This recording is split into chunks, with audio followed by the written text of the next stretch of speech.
La paz del Altísimo sea con todos ustedes, mis hermanos. Los saluda el jefe Leví, Víctor Hugo Sánchez.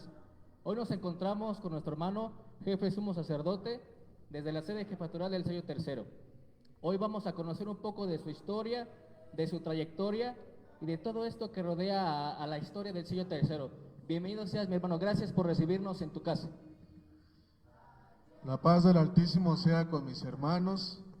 Para nosotros, como siempre, es un orgullo recibirlos a ustedes, a todos los componentes de los 7 sellos y de los hermanos de la obra espiritual. Bienvenidos sean, hermanos, a la sede jefatural, sello tercero, ubicado en Nicolás Romero, Estado de México. Muchas gracias, hermano sumo sacerdote. Platíquenos, hermano, tu historia está rodeada sobre la simiente de tus padres. Pero, ¿cómo se conocieron tus padres? ¿Quiénes son tus padres, hermano?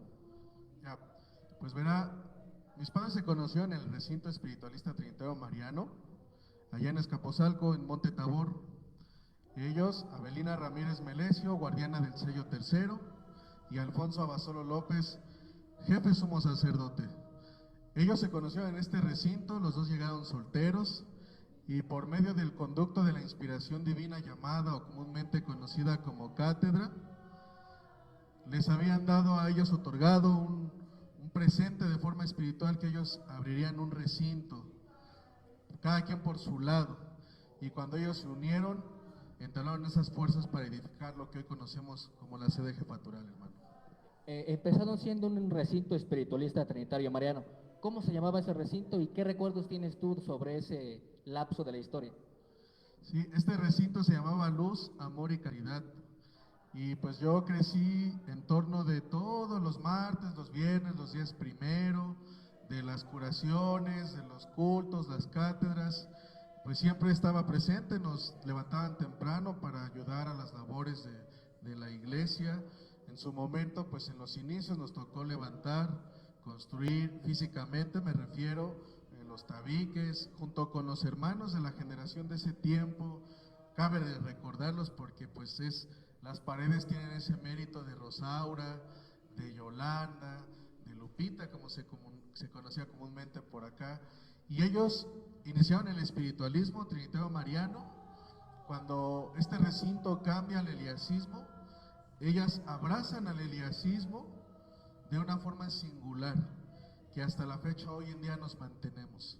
Los cambios fueron duros para este recinto, puesto que teníamos trabajos como lo era el huevo, el ramo, entre otras formas, el éter, el amoníaco que se usaba en aquellos tiempos. Yo cuando era pequeño un día le di un jalón a una garrafita de amoníaco y se me fue hasta el cerebro. Cuando nosotros conocemos el eliasismo, cambian todas esas prácticas, cambian todas esas formas de trabajo, y la iglesia nos muestra a través de lo que Elías dejó, las nuevas formas de trabajo, que es la simbología, las veladoras, entre otras formas, mi hermano. Antes de llegar a la etapa del conocimiento eliasista, hermano, tus padres se hacían muchas preguntas acerca de la espiritualidad. Por ejemplo, ¿quién es Roque Rojas? ¿De dónde vienen las 7 iglesias? ¿Qué más se preguntaban tus padres? ¿Por qué buscaban tanto? Sí, en cuanto a las formas del sexto sello, yo recuerdo que visitaba el templo del mediodía, los días domingo, los días primeros, y entonces escuchábamos el libro de oraciones dadas al sexto sello. Este libro de oraciones es lo que nosotros compendiamos aquí, junto con los días que correspondían al sexto sello, con las batas blancas, con los coros en su momento. Todo esto, mis padres, que eran dirigentes del lugar, se preguntaban quién era Roque Rojas, que su nombre completo es Roque Jacinto Rojas Esparza. Ellos se acercaban a los guías que llevaban tiempo y no había una respuesta contundente. Siempre decían: pregúntale al Señor en oración, pregúntale al maestro o al gran Elías en días de cátedra, pero en realidad no había una respuesta como tal. Entonces ellos se dieron a la tarea de investigar. Fuera del templo del mediodía había un señor que vendía libros de coros, de oraciones, hasta imágenes de don Roque Rojas. Este señor también tenía algo conocido como el Último Testamento de Roque Rojas, y ese Último Testamento lo adquirió mi padre. Fue así como vio que habían otros sellos más que hacían y formaban la iglesia eliasista de México. Y con ello pues encontraron hermanos en este pasaje de los aniversarios, conocieron a más guías que a su vez practicaban también el eliasismo, pero lo hacían a escondidas. Conozco varios hermanos que hacían esto, y entonces lo dirigieron con otros hermanos llamado Francisco Silva Juárez, que era el Leví del sexto régimen de Amaury Leal López Cano, y también a Evaristo Lara Reina.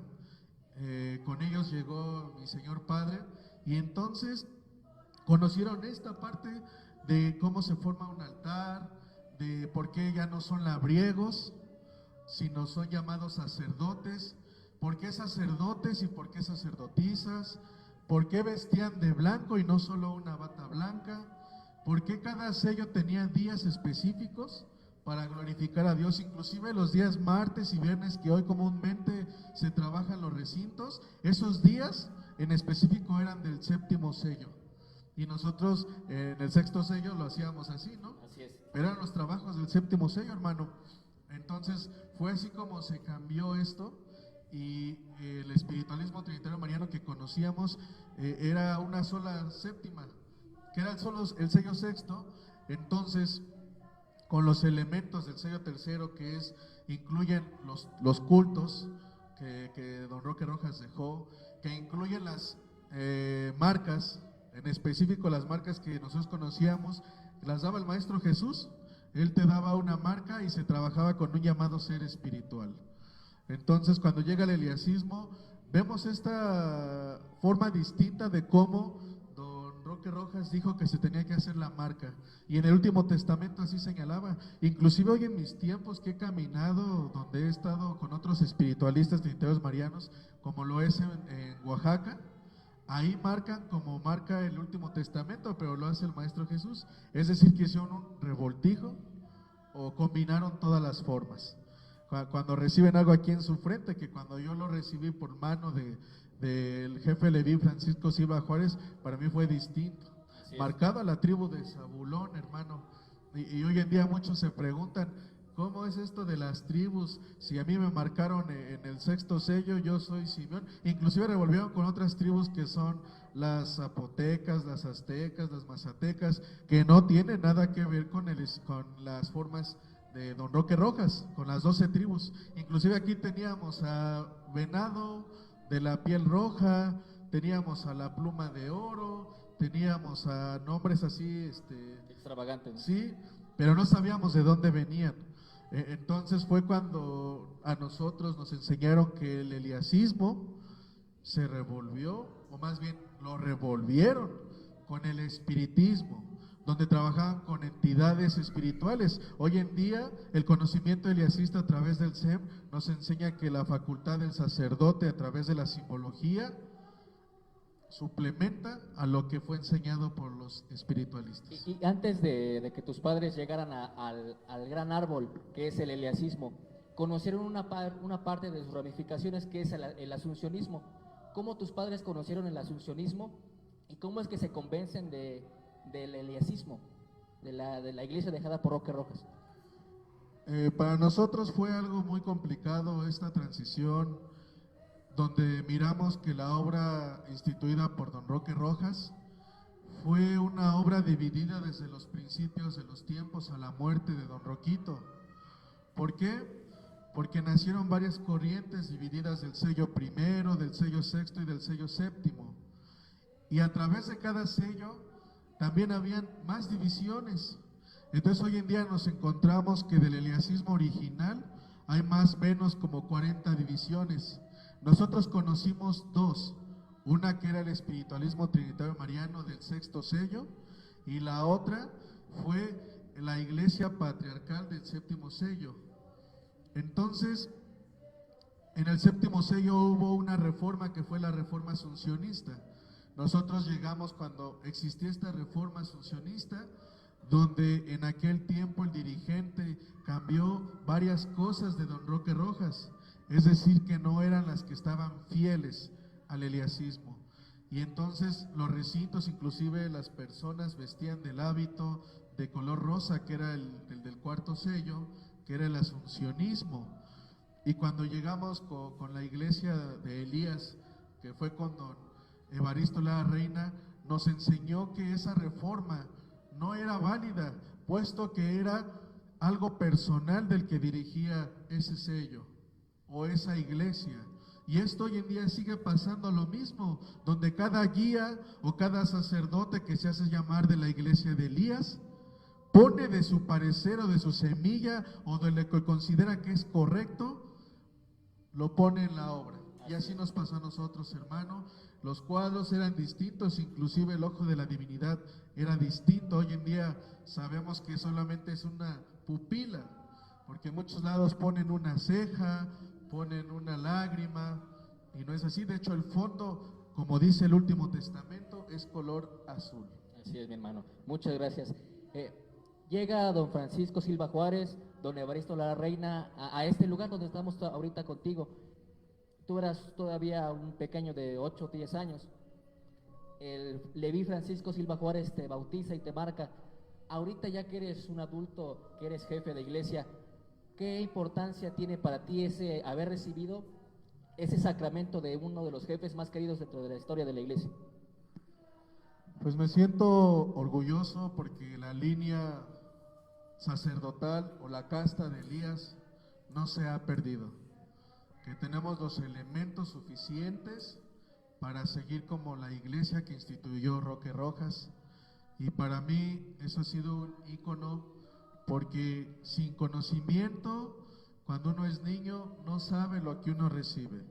Cuando llega la conciencia y la sabiduría que la iglesia de Elías te muestra, entonces te das cuenta que las cosas sencillas así llegan, y que hoy tienes que hacerlas reverberar, las tienes que dar a conocer. Y ese es el fin de que esta iglesia se haya instituido con la iglesia de Elías, para que esos sacramentos, tal cual yo lo recibí del jefe Leví Francisco Silva, se sigan haciendo, hermano mío. Muchas gracias, mi hermano.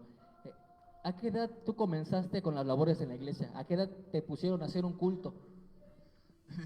Es algo singular en esto, porque yo luego, cuando predico aquí con los hermanos, les digo esa historia de cuando llegué a los 8 años acá. He estado toda la vida, era de acompañar a mis señores padres a dar una bendición de casa, a visitar a un enfermo y estar esperando horas.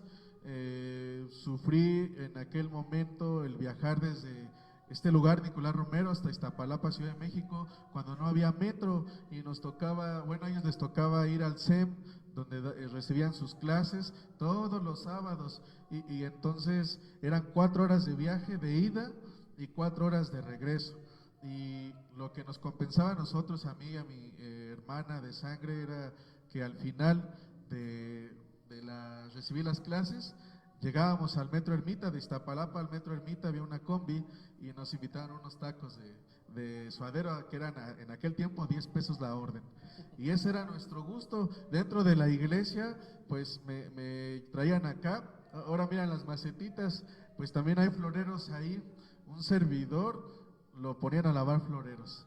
Lo ponían cuando ya llevaban 15 días, pues la babita de las plantitas, pues también a tirarlas, y olía a las plantitas, ¿no? Ven aquí este piso y se ve así. Pues para que me dieran permiso de salir a jugar, tenía que venir a trapear el lugar. Y hasta ya le conocía la maña, ¿no? Y hasta enojado a veces lo hacía. Hoy en día, mi hermano, esto me ha transformado. Hoy cada peldaño, así lo siento yo, desde lavar el baño hasta limpiar el altar sagrado.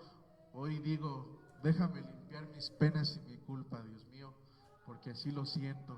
Y he estado desde los 8 años haciendo el culto, haciendo las oraciones.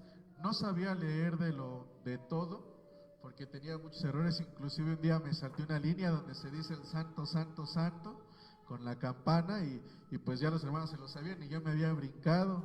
Leíamos los 22 preceptos, y así fui creciendo.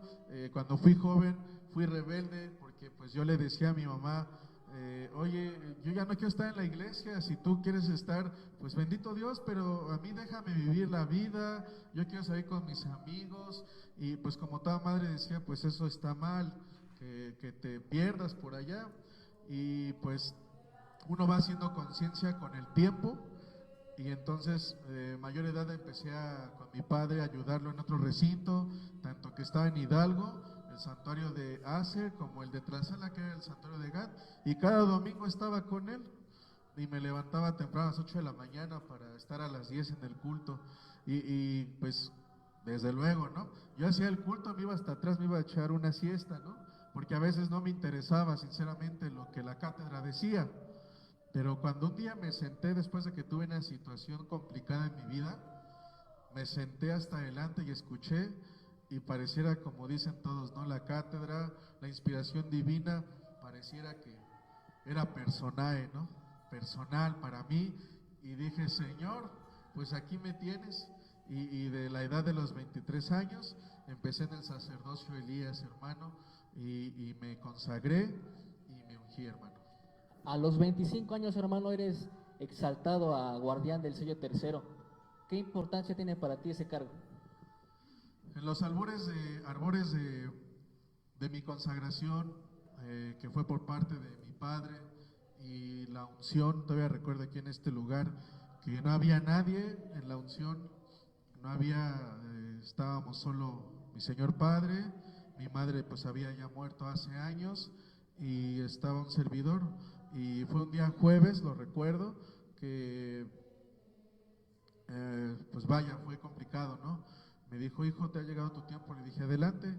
Y estamos aquí donde está esta trave, una similar como esta, y solamente los tres. Ahí recibí mi unción, cambió la situación. Él va a fallecer con el tiempo. Después de que me ungió, duró más o menos como 6 meses, y él fallece.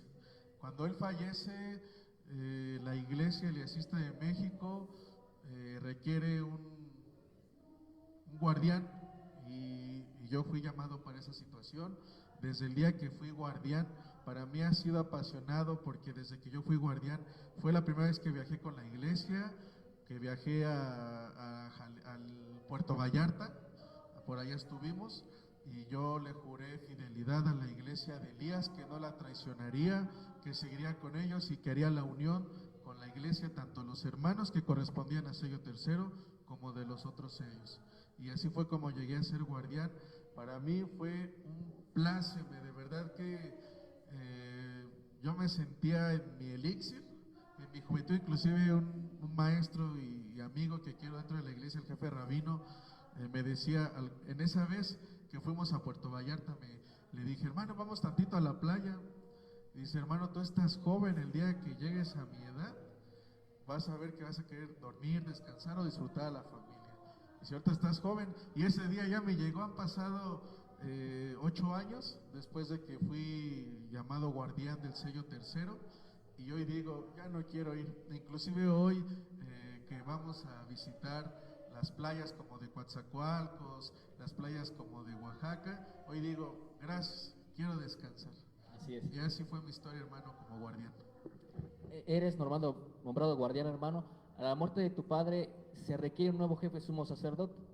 Se consagra un nuevo jefe sumo sacerdote, pero del 23 al 24 de diciembre del 2012 se llama a los 7 jefes, a los jerarcas de la iglesia, a firmar el pacto de alianza. Entonces este personaje decide rechazarlo y se va, abandona su cargo. Entonces queda acéfalo el cargo de sumo sacerdote. Te llaman a ti para ser exaltado sumo sacerdote. ¿Qué importancia tiene para ti el haber recibido esa exaltación y esa herencia de tu Señor Padre? Pues primero quiero hacer un preámbulo en esto, que vean que muchos me lo han preguntado en cuanto a la iglesia, que si es espiritual, que si recibe sueños. Pues déjenme decirles, hermanos míos, que cuando yo era guardián, felizmente, un día soñé que aquí en este recinto me quitaban mi estola. Nuestras estolas dicen guardián de sello tercero, y la que es jefatural dice jefe sumo sacerdote de sello tercero. Entonces yo miré en un sueño, como 6 meses antes o más del día que fui llamado a ser jefe sumo sacerdote, yo soñé que me quitaba mi estola, el octavo gran hijo del sol, que iba acompañado con el guardián de la tribu de Judá y con el símbolo que se conoce como el candelabro de las 7 luces. Y venían hasta aquí y me retiraban y yo sentía bien feo, hasta lloraba porque pensé que no estaba haciendo bien mi trabajo, pero yo decía, Señor, te he dado mi tiempo, mi esfuerzo, mi sacrificio, a veces he dejado a mi familia por estar en la iglesia de Elías viajando lejos, y de repente sentí cómo desdoblan la estola y que la van poniendo sobre mis hombros, y volteé hacia abajo y decía, jefe sumo sacerdote. Yo dije, ¿cómo? Entonces despierto, le contesto a un ser muy querido y me dijo, guárdate tu sueño, es para el tiempo. Y entonces yo me quedé pensando, para que yo sea jefe, el jefe actual, Víctor, tenía que morir o tendría que pasar algo, pero dije, ay no señor, yo quiero estar con mi guardián. Con el tiempo se da el arca, el pacto de la alianza entre los 7 sellos, es una historia, y entonces en esto pues las cosas personales de los hombres, situaciones muy personales, deciden ellos no llegar a la iglesia. Ellos me trataron de convencer de que yo dejara la iglesia de Eliasista de México y que ellos harían una nueva corriente, una nueva ramificación y que me darían el cargo de jefe sumo sacerdote. Yo desde que fui guardián juré al Señor que me mantendría dentro de esta iglesia, porque nuestro trabajo aún con sus cosas es mejorarlo, y decidí no irme con ellos y yo llegué como guardián de sello al pacto del Arca de la Alianza en aquel año, en el 2012, y en ese momento cuando yo llegué con los hermanos, como guardián dije, pues nos van a mandar otro jefe, no hay problema, nosotros vamos a seguir siendo fieles. Y en ese momento el Hijo del Sol determina que yo seré jefe sumo sacerdote y me sentí raro, feliz y a veces se puede decir, no como un juguete nuevo porque suena como de nostar, pero era algo raro. Hoy en día puedo decirte, hermano, que la responsabilidad de un jefe incluye los lugares, la salud, los hermanos sacerdotes, los hermanos del pueblo, los recintos lejanos, y de repente digo, ay Dios, lo que se había convertido en algo que decías, pues puedo hacer. Sí. El poder que Dios te da a ser un jefe no es para mandar, sino para hacer, y a veces hacer lo que otros no hacen. Y entonces es una gran bendición porque el Señor me ha bendecido con mi familia, con mi esposa, con mis hijos, con mi trabajo, pero también hay una gran responsabilidad, y es estar día y noche, 24/7 dicen, y acá nosotros servimos los días domingo, los martes de 10 de mañana a 10 de noche, los jueves, los viernes, los sábados damos clases en el SEM, impartiendo el módulo 3 del bachillerato, y los domingos, luego los aniversarios, luego los días santos como es la Semana Santa. Entonces, ¿cuándo descansas? No hay un descanso como tal, pero mi maestro en el SEM, que usted fue parte de esta generación, jefe Leví, decía, somos los nunca te cansas, nunca dices que no, nunca pones una cara, y aquí estamos manteniendo. Y yo solo le pido eso, y algo que reafirmó mi fe con esta iglesia, y hoy lo hago yo también. Un día en el SEM les hicieron un trabajo a mis padres, tanto a mamá como a papá, les dijeron, escriben una libreta, ¿cuál es el mayor sacrificio que has hecho en la iglesia Eliasista de México? Y ellos pusieron haber dejado mucho tiempo a mis hijos solos, haberlos dejado a veces por estar en el culto, por estar con los enfermos. Y lo único que le pido a Dios es que nunca les falte nada cuando nosotros ya no estemos. Y ahora yo tengo el mismo supuesto con mis hijos. Algún día, porque yo siempre le reclamé tiempo a mis padres, decía, es que un domingo vamos a algún lado, y decía, es que hijo, hay que ir a ver a un enfermo, y decía, ay, y entonces en un momento crecí resentido con la iglesia, y hoy en día me hacen burla porque ahora estoy peor que mi padre y mi madre, ¿no? Oye, es que la iglesia vamos a hacer esto, vamos a hacer el otro, Pero hoy cambio el sistema, hoy le digo a mis hijos, lo hacemos porque nos trae una bendición y aparte vamos a ayudar. Y entonces solo pides a Dios que con la bendición de un jefe, que cuando yo no esté, a ellos no les haga falta nada, hermano. Gracias, mi hermano. Cuéntanos, ¿qué tan importante es la preparación académica dentro de los sacerdotes? ¿Por qué tienen que estudiar los sacerdotes? Pues el Último Testamento marca que debe de haber estudio tanto en el Antiguo como el Nuevo y en el Último Testamento, 3 años. Todo esto el SEM lo divide en 6 meses o semestres, o en 6 módulos, porque se pueden alargar a cortar.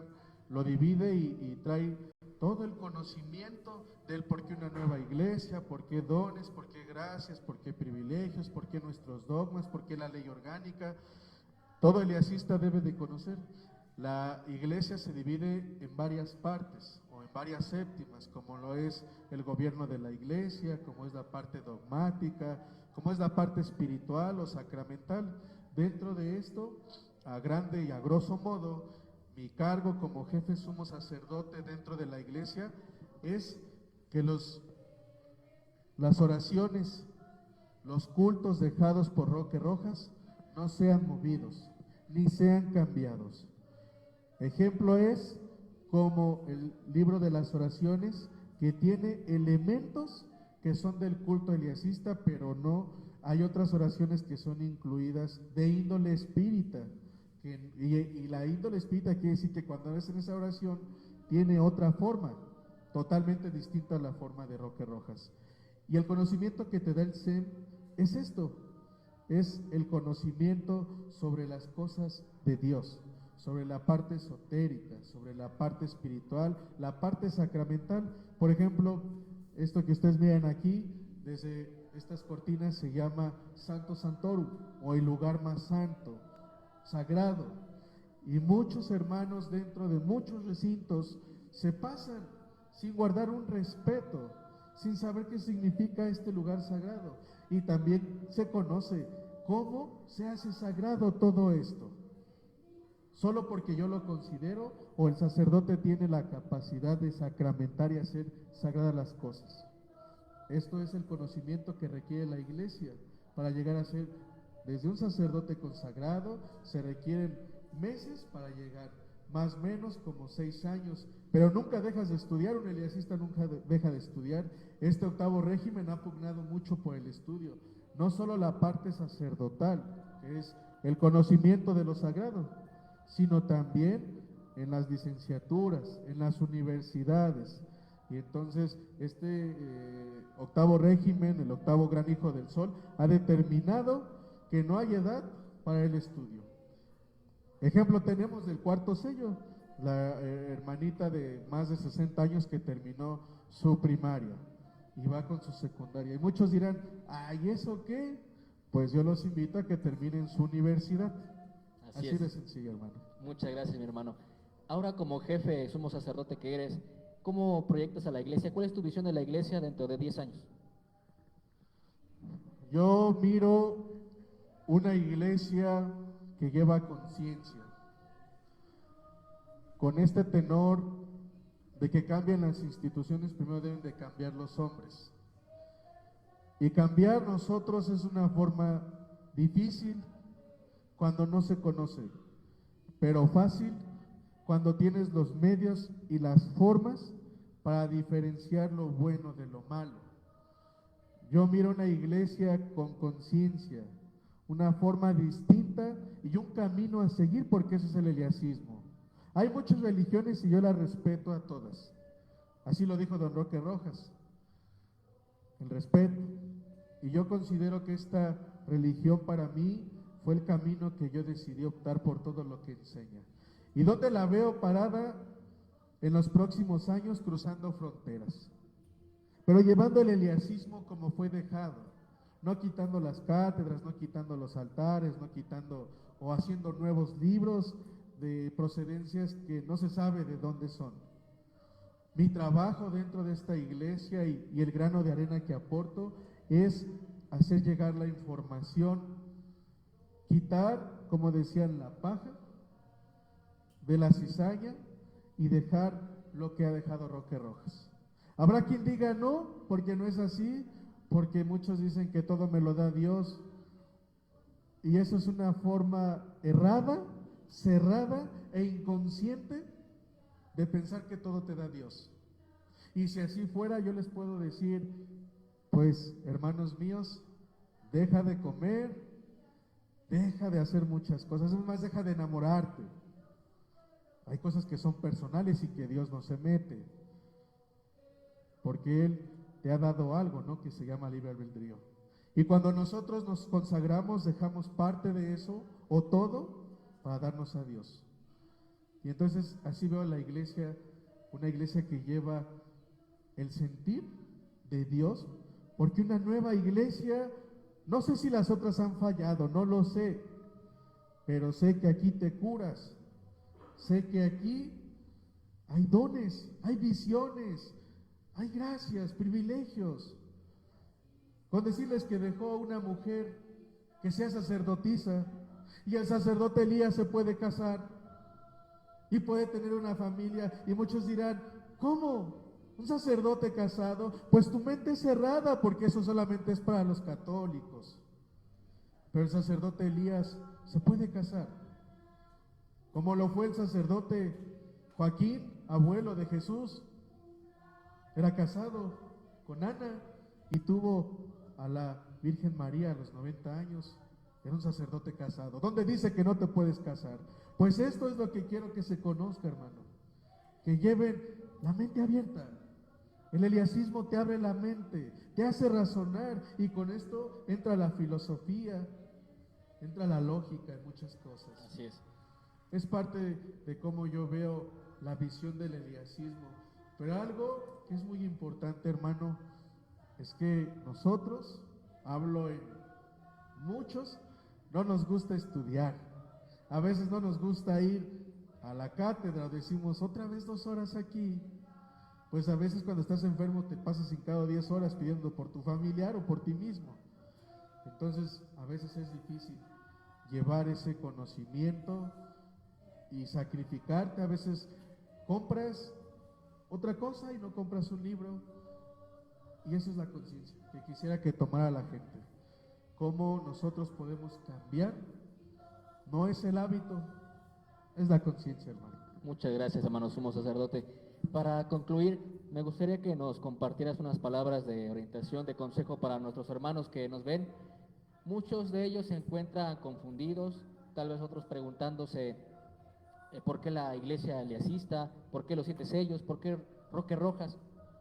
¿Qué mensaje les darías a ellos? Porque siento mucho que hay varios hermanos que se encuentran en ese interrogante, que en un momento estuviste tú y estuve yo, y que, bendito sea el Señor Dios, encontramos el camino, el Señor nos puso en el camino correcto.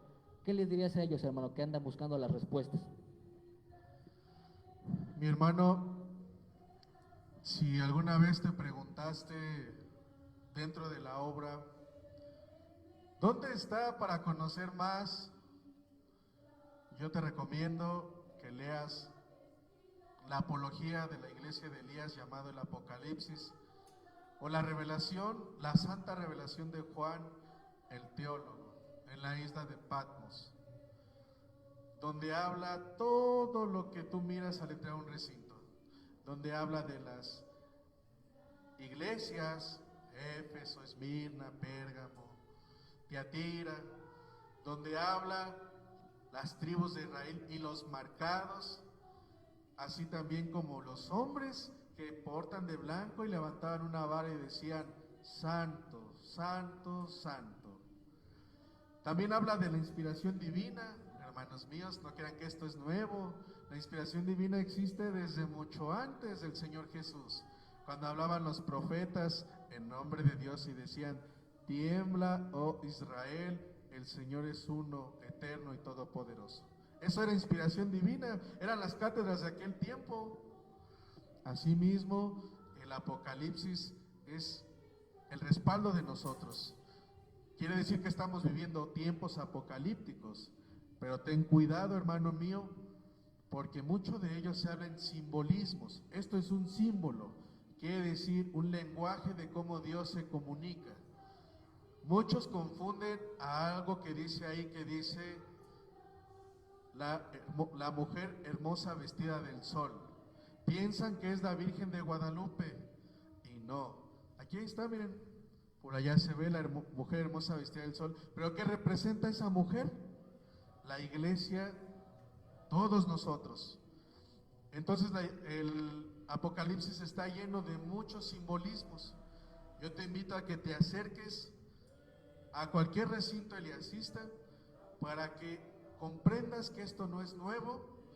Dijo Roque Rojas: yo vengo a restablecer las 12 tribus y las 7 iglesias que se mantenieron fieles del Asia Menor. Todo lo que está aquí no es nuevo, ya estaba. Otra vez repito, se restableció algo que ya había, pero con nuevas gracias, con nuevas ordenanzas.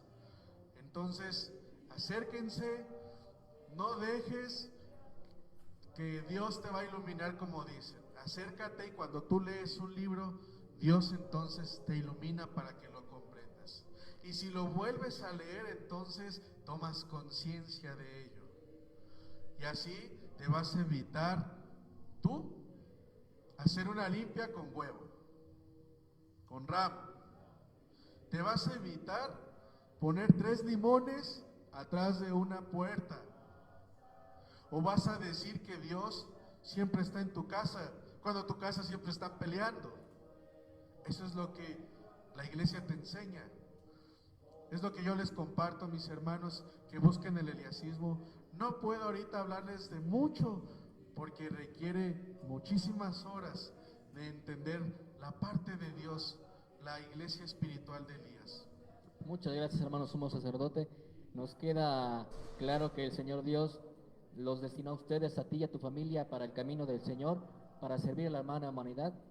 Muchas gracias por tu tiempo, hermano. Aunque quisiéramos hablar mucho, decir muchas cosas, platicar todo, el tiempo no nos da, pero el tiempo que nos has regalado, hermano, es muy valioso para nosotros, para nuestros hermanos que nos miran desde lejos. Te agradezco, hermano, un abrazo a ti y a toda tu familia, a tu congregación. Que Dios los bendiga, hermano. Muchas gracias.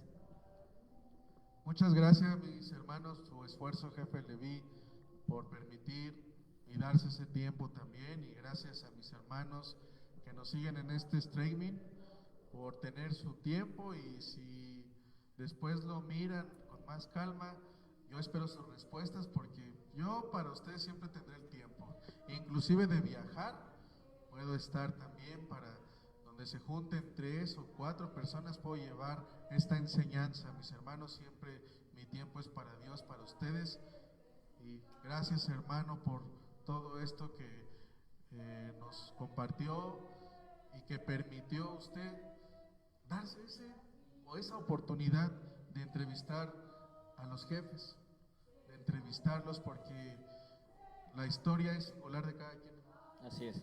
Como llegamos a la iglesia, muchos dicen que llegamos con dolor, y yo quisiera cambiar también eso, que llegues por amor, no porque digas, es que un día llegué enfermo y me dijeron, tienes luz y tienes que servir. No, yo no llegué enfermo, hermanos, la verdad. Yo llegué por el gusto, por mi familia, por estar bien. Gracias. Alabado sea el Altísimo, mi hermano. Que la paz del Señor quede con ustedes. El próximo entrevistado será nuestro hermano patriarca, Julio César Rodríguez. Que la paz de Dios los acompañe. Hasta luego.